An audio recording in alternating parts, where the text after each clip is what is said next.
مؤخرا اكيد سمعت ناس كتير قوي بتتكلم عن اللاندنج بيج. هبوط او لاندنج بيج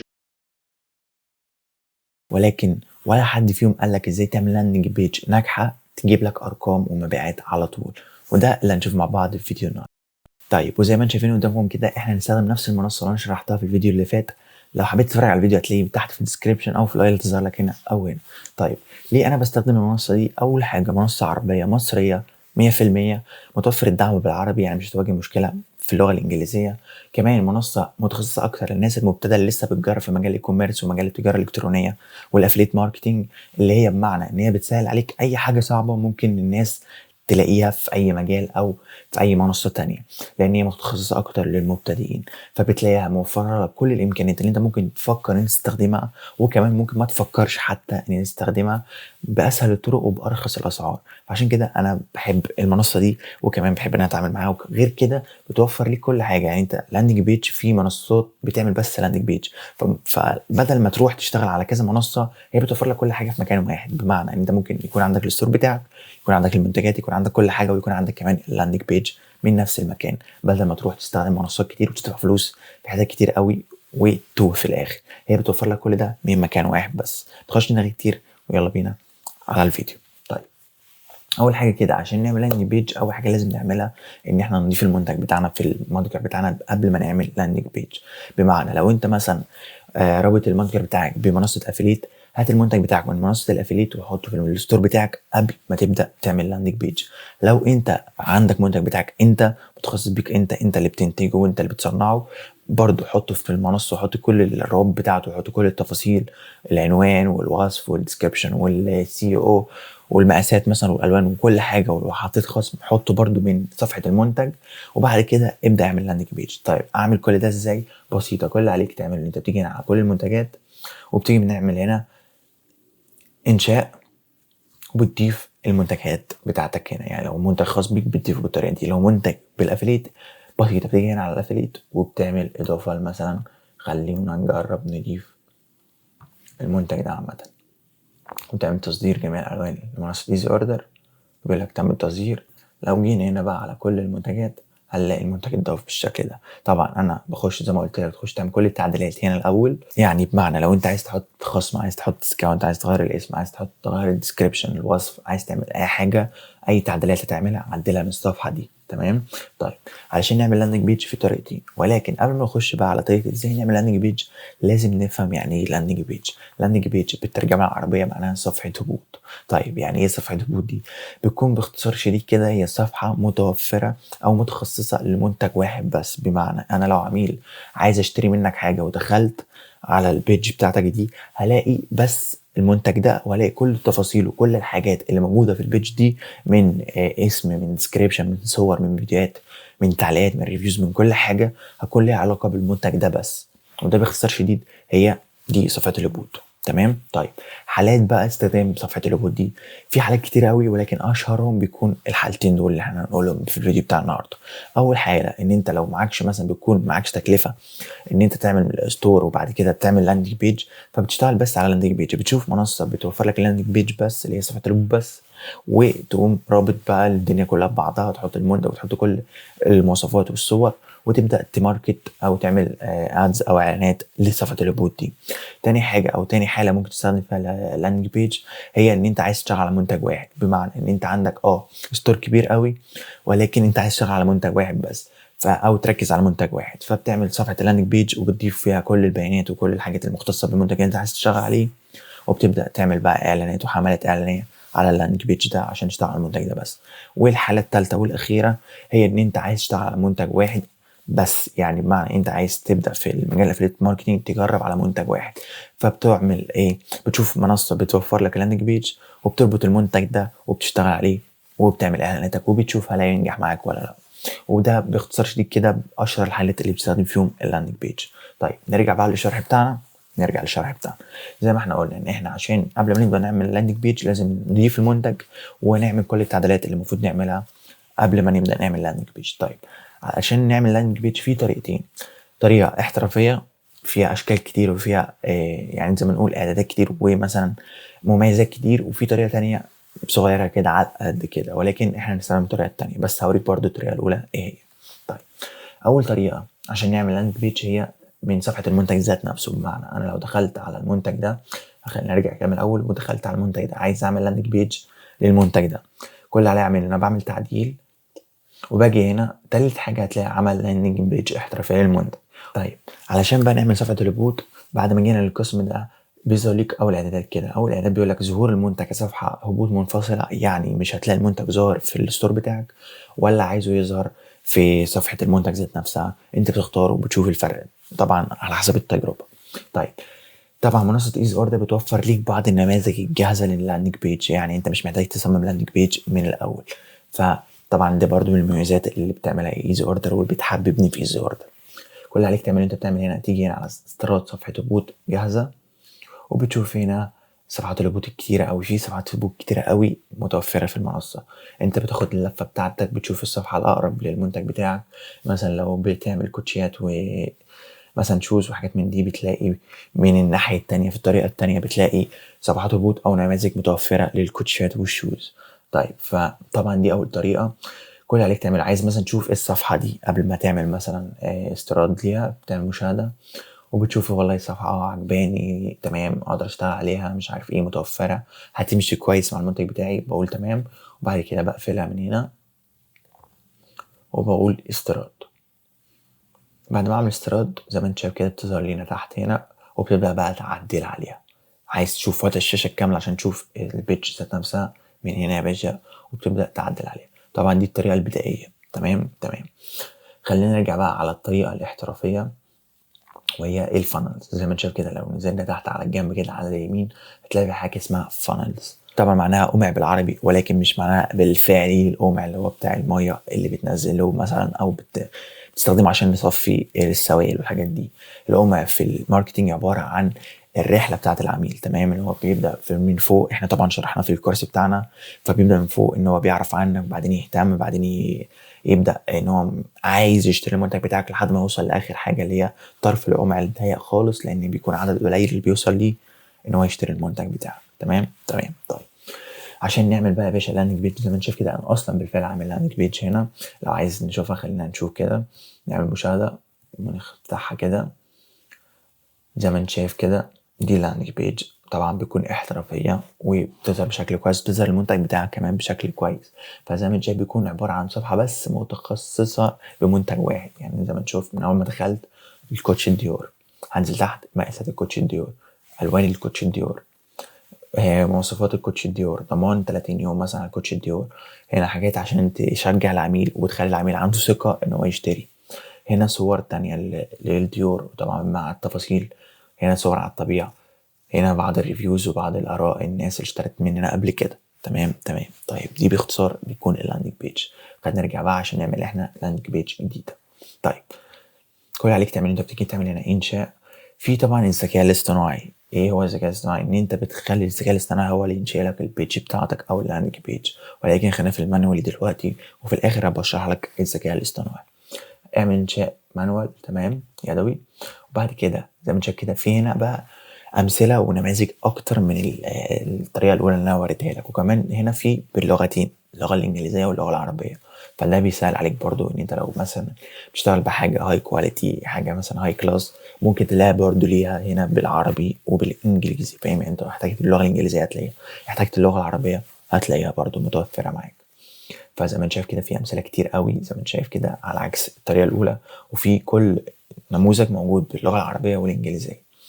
فانت بتدور بقى على الستايل اللي انت شايفه كويس معاك، اللي هو انت هتعرف تشتغل بيه، مناسب شويه مع المنتج بتاعك، تمام شغال، مش عارف ايه الحاجات دي كلها، وبتبدا تختار. طيب زي ما احنا شفنا ان انت لو عايز تعمل معاينه قبل ما تستخدم المنتج بتعمل من هنا وبتستنى وتشوف البيج هل تمام ولا لا، وبعد كده ترجع. ده طبعا اللي انا مستخدمه لان انا مرتاح شويه مع ده. فخلينا نعمل كده. كل اللي عليك تعمله انت تستخدم القالب عشان هنستخدمه باللغه العربيه، وبعد كده نعمل التالي من تحت. وهنا يقولك اكتب اسم الفانل، فاحنا هنخليه مثلا شوز. تمام. ويقولك اعمل له رابط، فاحنا هنعمل برضو شوز.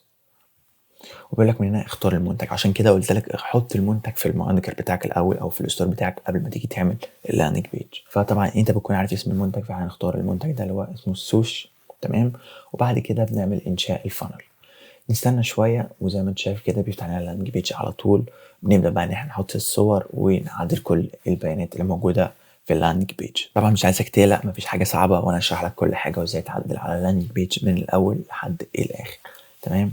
طيب اول حاجه كده بتظهر لنا هي الهيدر اللي هو القسم العلوي بتاع البيج، بيكون فيها اللوجو بتاعنا واطلب الان وشويه اسئله ومراجعات والحاجات دي كلها.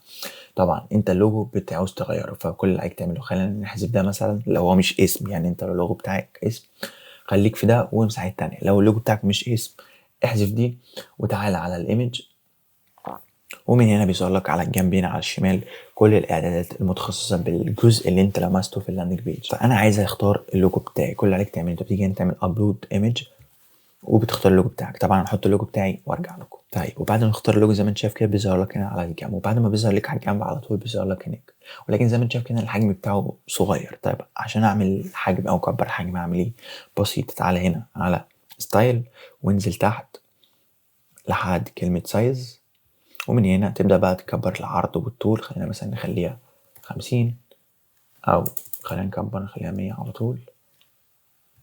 في مثلا خلي دايما العرض اكبر من الطول، فاهم؟ عشان لو كل ما تطول في الطول او تكبر في الطول هيكبر معاك الهيدر وبيبقى شكلها وحش. خليك دايما ان يكون العرض اكبر من الطول.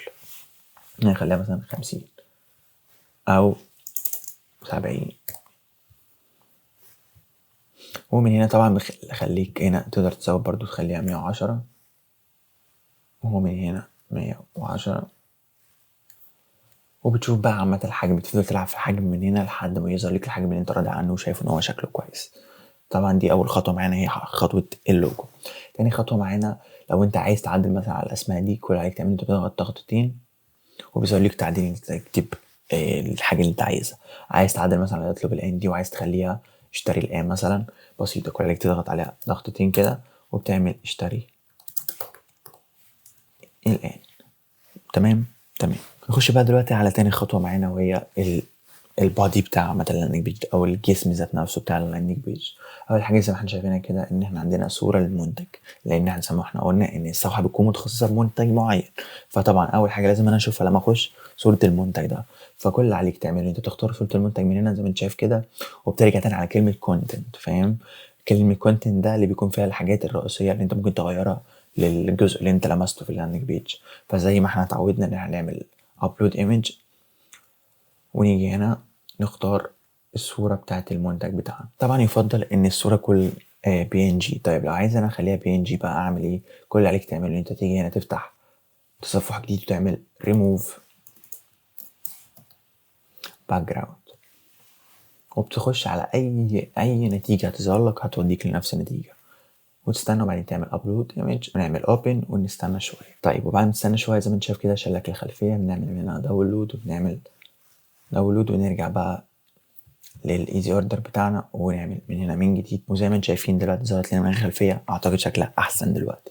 عايز تكبر الحجم بسيطه، كل اللي عليك تعمله زي ما احنا قلنا نيجي على كلمه ستايل وننزل تحت نلعب في السايز من هنا. خليها مثلا 500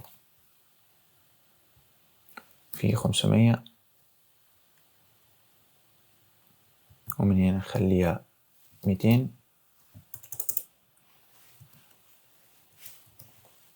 نخليها 600 مثلا. فزي ما انت شايف كده ظهرت لنا بشكل اكبر. فدي طبعا الخطوات اللي انت المفروض تعملها لو عايز تكبر او تصغر اي حاجه عندك. بعد كده نخش على ثالث خطوه معانا وهي العنوان الرئيسي بتاع المنتج. طيب في طريقتين، طريقه طبعا انت تعملها بدماغك وطريقه انت تستخدم الذكاء الاصطناعي. طبعا انت بيكون عندك اسم المنتج، فانت كل اللي عايز تعمله عايز تستخدم الذكاء الاصطناعي بسيط. خلينا نستخدمه دلوقتي برضه عشان نفهم الناس ازاي تستخدم الذكاء الاصطناعي، لان طبعا الذكاء الاصطناعي بيساعد كتير قوي في مجال الاي كوميرس. اعمل ليا وتكتب له هنا كده،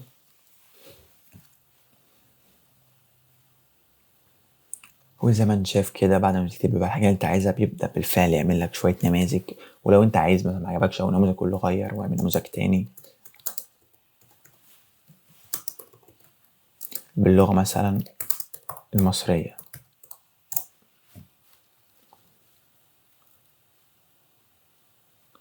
خلونا مثلا نثبت على ده، لان طبعا مش الفايده في الفيديو ان انا اختار حاجه كويسه احترافيه، يعني الفايده ان انا اوريك الفكره بتعمل ازاي وانت بقى تتكتك ليها بقى على راحتك انت بكوبايه الشاي او كوبايه القهوه بتاعتك. فخلينا مثلا ناخد ده كعنوان ونيجي هنا نعمل كده سيلكت اول ونعمل بيست. بعد كده بيظهر لنا كده حاجه فوق كده كلمتين لو عايز تغيرهم، شياكتك مثلا عندنا. وبعد كده زي ما احنا اتفقنا احنا خلينا برضه يعمل لنا description، فهنقول تعالى كده ناخد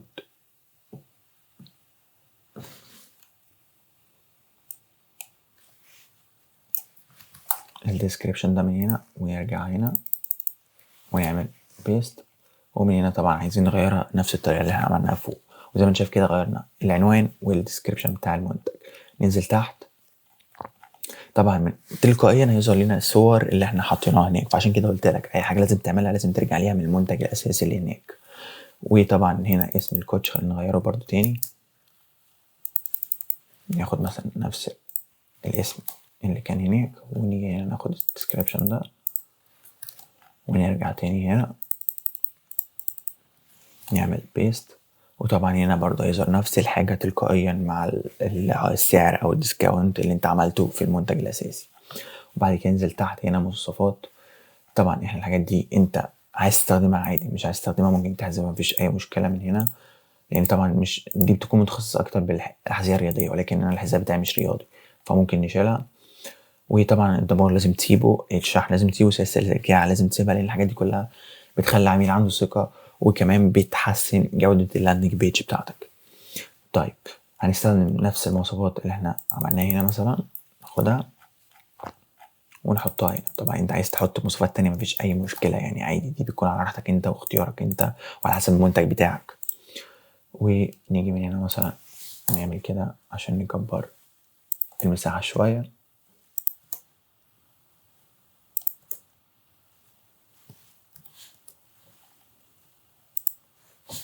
طيب وهنا تشوف انت الضمان عندك كام يوم وبتعدله لو هو مش 30 يوم، ولازم تعدله لان الحاجات دي زي ما قلت لك بتفرق مع العميل. دي سيبها زي ما هي، انت مش محتاج تعدل فيها حاجه، اعتقد ان هي كويسه كده الى حد ما كويسه. على اساس مثلا لو الشحن مش مجاني بتعمل لنا، بس الاخص برضو بالاحسن في اللاندنج بيج ان الشحن يكون مجاني. طب انت بتعمل الشحن دي مجاني ازاي؟ بسيطه، بتعلي السعر، يعني بتحط سعر الشحن على سعر المنتج وبتقول للعميل السعر مثلا 700 جنيه والشحن علينا، فاهم؟ هو بيتهيأ للعميل كده ان الشحن بالفعل مجاني، ولكن الشحن موجود في السعر الاساسي بتاع الكوتش، فاهم؟ عشان طبعا تضمن جوده اللاندنج بيج او ان اللاندنج بيج بتاعتك هتشتغل. طيب وبعد كده بنخش بقى على شوية حاجات كده تفاصيل تانية برضو للكوتش. ممكن تعدل مثلا هنا تخليه ستايلك ناقصه الحتة دي.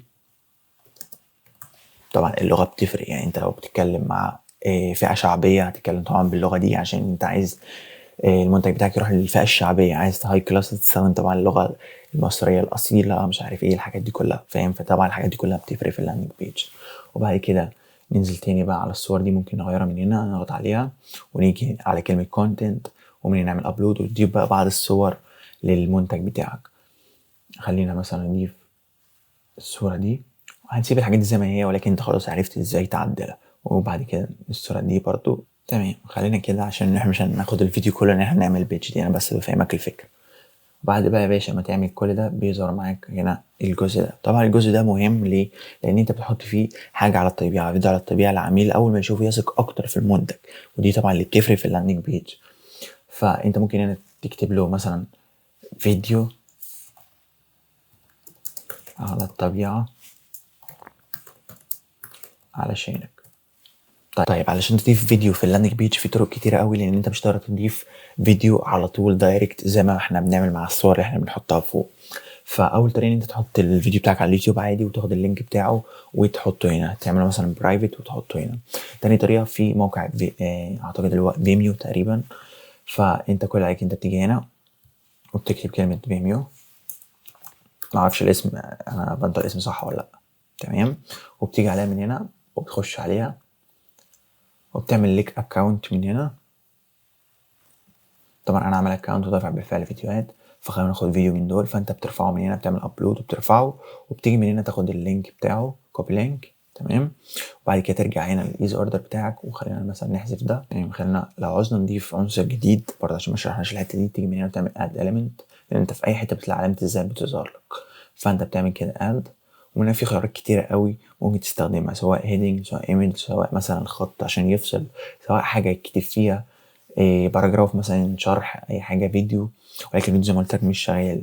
فخلينا ان احنا عشان نضيف بقى الفيديو على الطبيعه اللي احنا قلنا عليه، كل حاجه تعمله انت بتيجي هنا على كلمه input فيديو، وبعد كده تيجي هنا على كلمه content، وبتختار من هنا ايه المنصه انت هتجيب منها الفيديو. فعادة بتختار من فيميو، ويقول لك هنا اكتب بس، حتى عشان تبقى فاهم اهو ان انا بقول لك هو بيسال عليك كل حاجه. هو مش عايز منك اللينك كله، هو عايز منك الرقم بتاع الفيديو. انت بتعمل كده بيست، وبتحذف اول العنوان ده، وبتعمل اوكي. تستنى شويه يظهر لك الفيديو اللي موجود على المنصه هيك.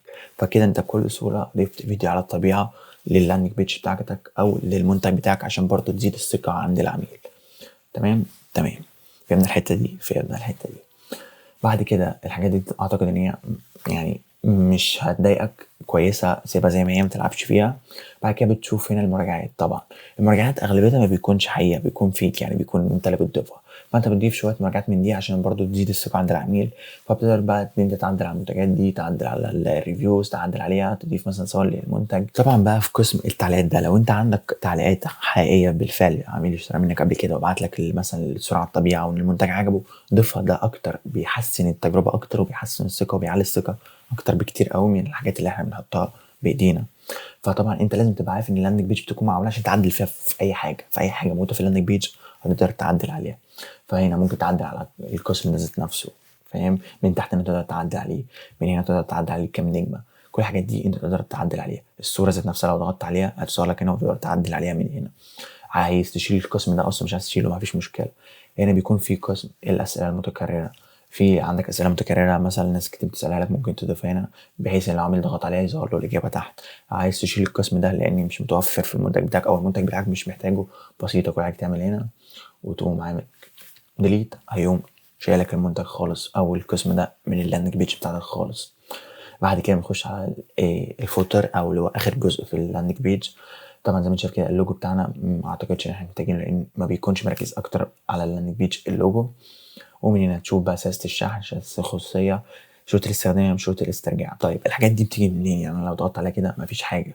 الحاجات دي بتيجي من الصفحه اللي انت ضايفها اصلا بالفعل في الستور بتاعك او في المتجر بتاعك. هوريها لك ازاي او فين بمعنى صح هتلاقيها.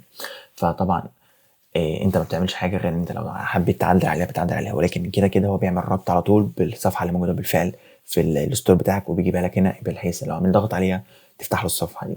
بعد كده عندك مواقع التواصل بتضيفها من هنا، بحيث انت لو ضغطت هنا تقوم حاطط اللينك تحت هنا، عشان لو العميل ضغط على الانستجرام يوديه على الانستجرام. ما عندكش مثلا ماسنجر بتقوم شايله، ما عندكش مثلا واتساب بتقوم شايله، فاهم؟ يعني انت عادي، انت حر، انت تشيل كل حاجه انت محتاجها. ومن هنا بقى مثلا عايز تضيف الانستجرام من تحت هنا زي ما انت شايف كده في حاجه اسمها لينك ويو ار ال. في اليو ار ال ده بتضيف اللينك بتاع الانستجرام او البيج بتاعتك على الانستجرام. هنا لو عندك مثلا بريد بتحطه، عندك رقم تليفون بتحطه، والحاجات دي كلها. طبعا خلي بالك ان تحت هنا لازم برضو تغير اسم المنتج. خلينا مثلا ناخد المنتج الاسم بتاعه من فوق. تمام. وبكده يا باشا بقى عندك لاندنج بيج كامله مكمله فيها كل دوافع الشراء ودوافع الثقه عند العميل، وهتجيب لك مبيعات لان انا بكلمك عن تجربه، وهوريك دلوقتي كل المبيعات وكم مبيعه جات لي. فخلينا بس نعمل سيف عشان اوريك حاجات تانية برضو لو حبيت تعدلها. وبعد كده نعمل اعدل القائمه الرئيسيه، ونفتح بقى اللاندنج بيج اللي احنا عملناها، واوريك بقى الحاجات اللي قلت لك ان هي تظهر بشكل اوتوماتيك. زي ما انت شايف ظهر فوق الخصم لو انت حاطه في الهيدر عندك. طبعا تحت بيحط لك خصم تاني، وزي ما انت شايف ان هو الحق الخصم بيحط لك عداد. بعد كده بتظهر صوره المنتج اللي احنا حاطينها، وتحت هنا يا باشا بتظهر لك زي ما انت شايف كده صور المنتج ذات نفسه اللي موجوده على الستور اللي انت حاططها الاول. فزي ما انت شايف كده من هنا يقدر يقلب يشوف الستايلات، الالوان، الحاجات دي كلها.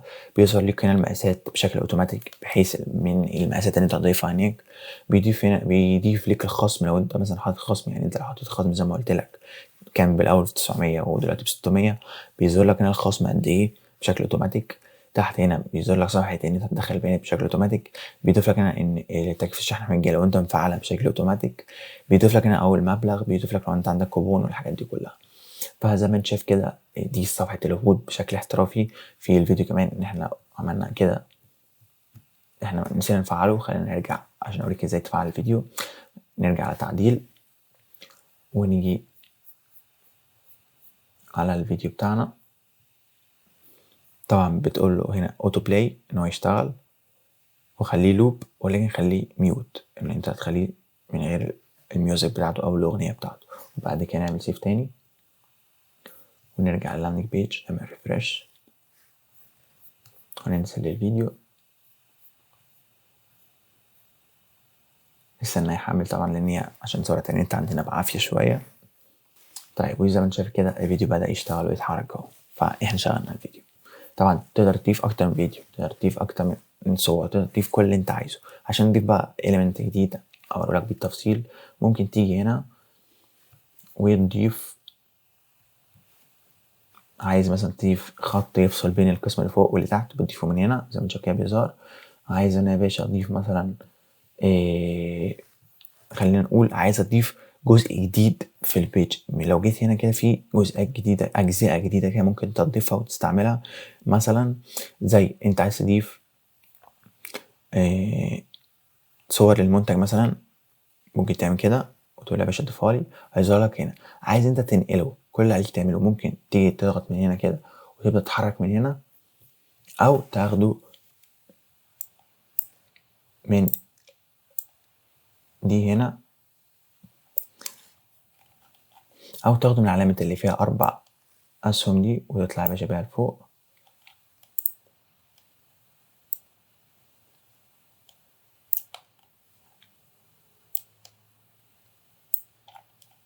وبتضيفها في المكان اللي انت عايزه، بس الافضل ان انت تختار دي عامه، يعني تتحرك بدي. ومن هنا تقدر برضه تعدل عليها بكل الطرق اللي انا وريتها لك، وبس الطريقه عامه زي ما انا وريتك في الفيديو. طبعا نشيل لان انا مش محتاجه. ولو جينا عايزين مثلا نضيف، طبعا في حاجات كتير قوي يعني انت ممكن تاخد لفه وتشوف كل حاجه من دي ممكن تستخدمها ازاي، هل ممكن تفيدك، هل ممكن تستخدمها انت بطريقه معينه بالنسبه للمنتج بتاعك. فانت بتاخد لفتك بقى في الحاجات دي كلها، لان انا طبعا مش عارف اشرحها لك، ولا لو شرحتها الفيديو هيطول كتير قوي. حاجه اخيره بقى انا انصحك ان انت تعملها، لان انا بشكل شخصي بعملها وكويسه، هي ان انت تيجي مثلا في اي حته انت عايز تحطها عامه وتختار كلمه بوتون اللي هو زرار، ومن هنا تيجي على كلمة URL وتحط بقى لينك الستور بتاعك ذات نفسه، اللينك الرئيسي بتاع الستور بتاعك. بمعنى ان انت لو العميل ضغط على الزرار ده هيوديه للستور. فانت ممكن من هنا برضو تضيف مثلا هيد مثلا. ومن هنا كمان لو عايز تحطه في النص بسيطة، بتيجي من هنا وتحدد المكان اللي انت عايز تحطه فيه من هنا كمان، عشان لو عايز الكتابة ذات نفسها تبقى في النص. وتقول له فايتك كتير مثلا، وتخليها في النص زي ما انت شايف كده بتظهر لك في النص.